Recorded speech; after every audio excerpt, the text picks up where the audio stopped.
Good afternoon, Legoverse. A little update. So here I go.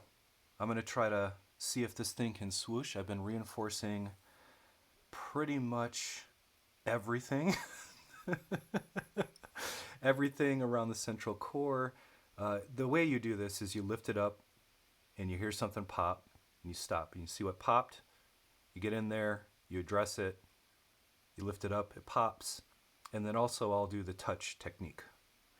But first of all, let's give this a shot, and if this collapses, if it explodes, it's going to be epic, it will be awesome.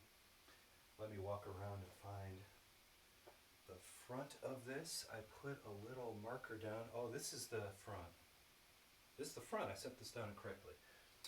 So let's just try that. Let's put it down the front and get a beauty shot here with all of the glass lining up beautifully. Yes, I've got a classic space guy from the 80s up there. I don't know why, I just love classic space. So that's my spirit animal for this build. Okay, Spacey, let's try this out.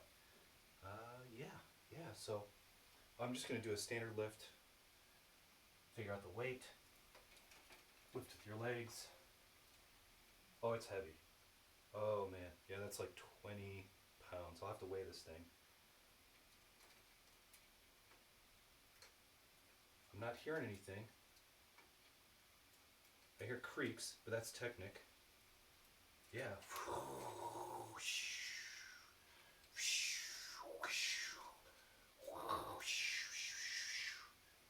Let's take a look at the side. I don't even know if this thing's going to fit in the frame. I probably didn't tuck in the bottom correctly. I haven't been paying too much attention to it. Yeah.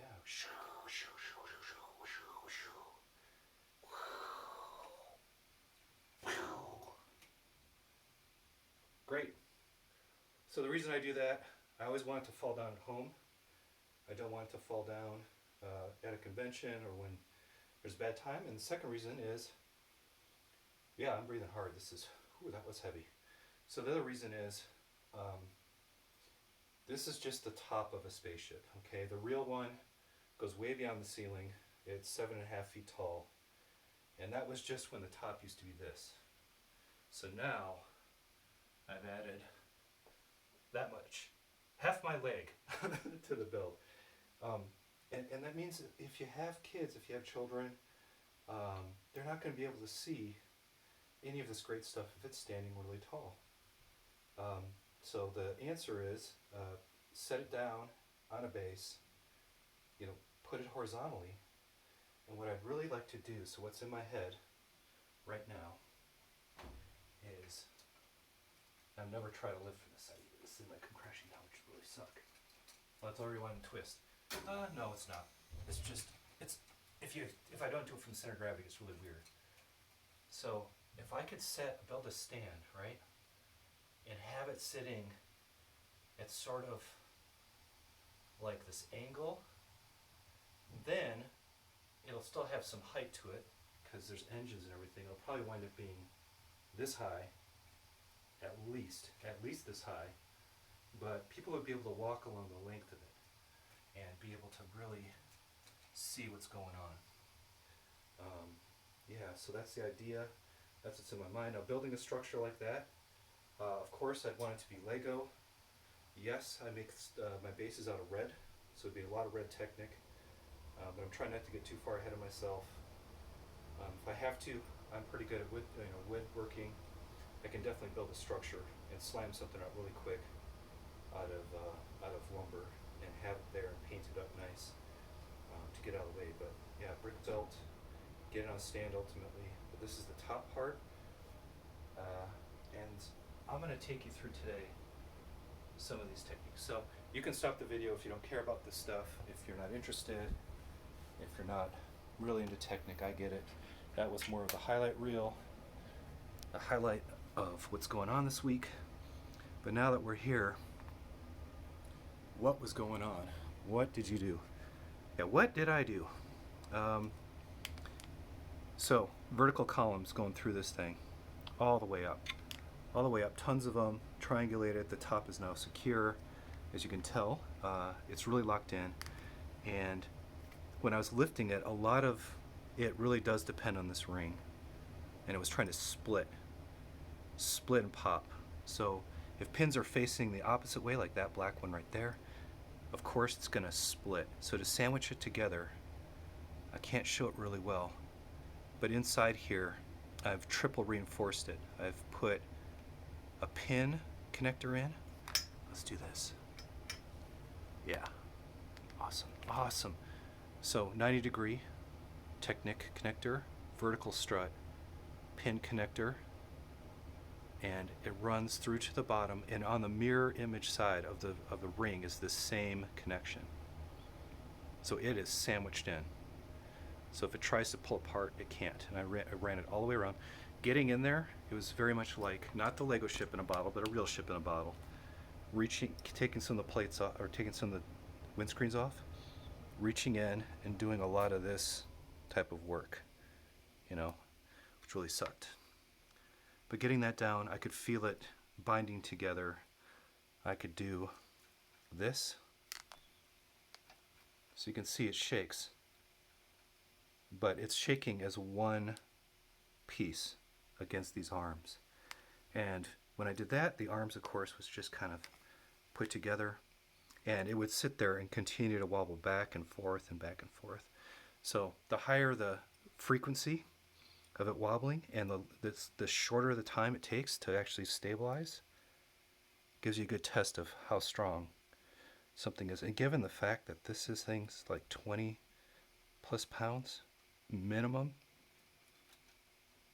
the fact that these little Technic connections are dampening that out means that it's pretty much in there. As far as solving it, yeah, let's get into some of the techniques I've used. By the way, when I talk about technique I've used, I don't like to say I invented it. I don't like to say I came up with it, because there are many builders in the Legoverse, and many people probably have done this before. It's just new to me. It's just something I've done to kind of get things to work. So if we come in here, I've got these Technic components, and they're like the lift arms, or I call them beams, but they're half-sized, and they also have an axle connection. So an axle connection there, and then using a triple bar instead of a 2, I went to a 3. I use yellow right now, and one of those guys puts 4 pins through, so I can take a connector in this case and part of other parts, or poop. I can poop out my own element as if this was an extra length 90-degree turned element to lock it in there. And once again, sandwiching from both sides. So now I'm getting really into stuff popping and wanting to pry apart. I'm having to sandwich everything that normally has a pin connector in it that you would just attach. So coming down, doing the brick belt in here. And I'm going to go freehand for this stuff. Yeah, freehand's going to be better. Let's get in here. So if you can make out the connection here, normally there's a pin, but once again it wants to pop out. I've come in here, and you can see I haven't squeezed it as much as I thought should have. I'm just putting bricks in a box and using plates to sandwich that in, come around, and sandwich the other side, so that now these guys can't just, the pin can't just pop out the side. It is knuckled in there, box going around it.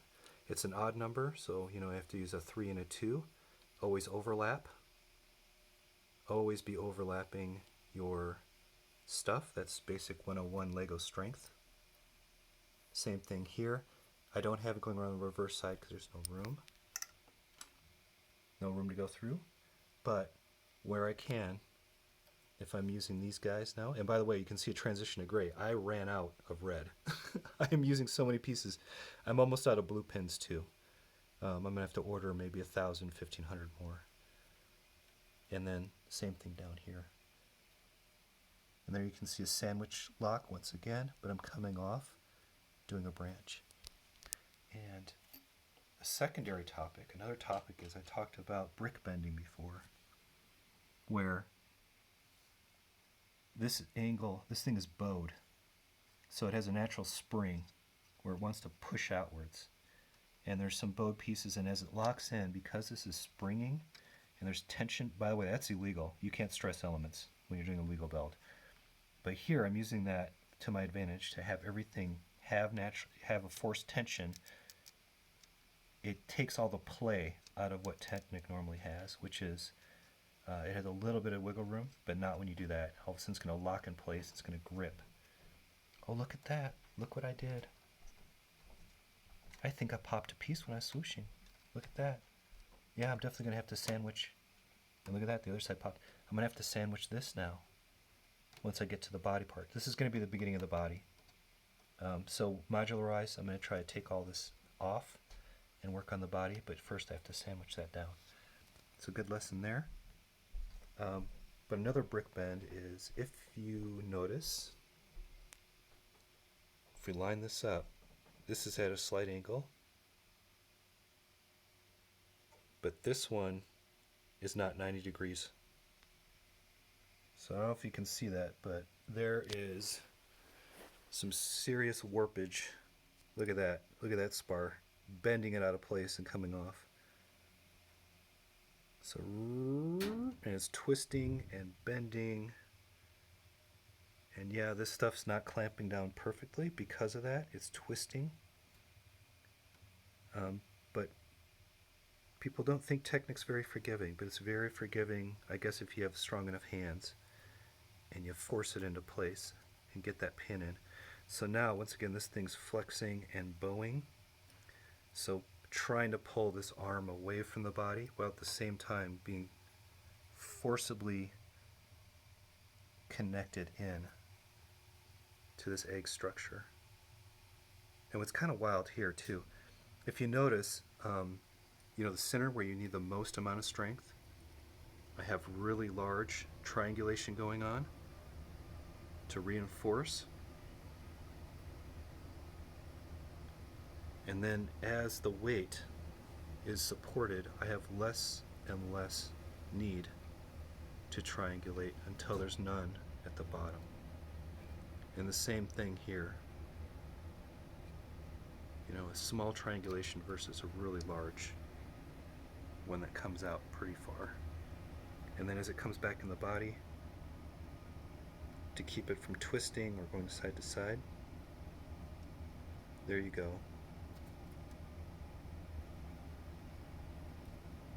So yeah, when I talk about making truss work or triangulation and structuring things, some of this stuff is just in there because, like, that little thing didn't need to be there, but it was a good legal connection, so I did it. So some of this is more aesthetic. Like those guys, I probably could have done differently, but I'm really liking kind of that ironworks bridge look to this stuff. And of course, using these thinner pieces makes it less chunky and gets it out of the way of the viewer's, you know, mindscape. So this is nice and open, and they can appreciate and draw their attention to what really is the focus, which is a translucent dome with a lot of empty space in there that they can walk around and see it. They should hopefully start ignoring all of this truss work, even though it took a lot of time to get in there and sort of make sure triangle, triangle, triangle, triangle, triangle, triangle, triangle, triangle, and then another one coming out. It's funny, it kind of looks like Deep Space Nine. There's so many sci-fi things I can imagine just staring at this for a while. But yeah, it takes time to kind of stop and notice all the complexity. Oh, another hack. So you can see, yep, covered this earlier in the video. Sandwiching using axles. Come on, camera. Focus. Just like me, I need to focus. Using that sandwiching to build in a piece of nice, strong connection. If you have something that doesn't have, if I have connections that don't twist, or are pretty linear or secondary in nature and strength. In order to save cost, I just take a 1x plate, and depending on the strength, I could, sometimes it's 4. I wanted this one to beef up quite a bit, so I used a 6. You can just stud in and stud in, and you can continue the length of a Technic run if it's not long enough to where you want it to be. So by clamping that in really tight, if you try, and it does, once you clamp the sucker in, it's really stuck in there. It's going to take a bit to pop that loose. And since the rest of this is so strongly held in place, this is more of a force squeeze back and forth. I don't have to worry about twists or any of that. It's a nice little cheat just to save time and money. These are really cheap pieces. These are not. And I don't have a lot. Got to be somewhat budget conscious on some stuff. Some of this is just flair. Like this doesn't have to be here. And I'll get the axle the right length, but this doesn't have to be here. It just looks cool. And all the studded stuff, yes, I'm going to finish off a nice surface. This is just structure. This is not aesthetic, even though it looks cool. You kind of get that architectural vibe. I'm going to jacket a lot of this in brick belt, snot, and slope techniques to make it clean, to start playing with highlight colors, all that good stuff that I normally do with the model. My objective is by June to just get the Technic done. And if I can do that, I'll be happy. But it'll definitely be a work in progress. It's not going to be a finished model. Yeah, so you can get an idea of stuff like this happening for finishing details all over the body if I have the time or when I get there. Hey, Spacey. How you doing? Good little fig. Okay, rambling. It's the weekend. A long week of building. A lot of incredible moments for me. I've met now a number of the cast members of LEGO Masters, which is wild and freaking me out. And yeah, moving this on, hopefully. Sorry for the long-ish video. I can see it's nearly past a quarter of an hour at this point. Thanks for hanging in there. Hopefully your mental Technic gears are starting to move and think. Yeah. All right. So that's it. Super strong, super fun. More on this as I keep going. Thanks.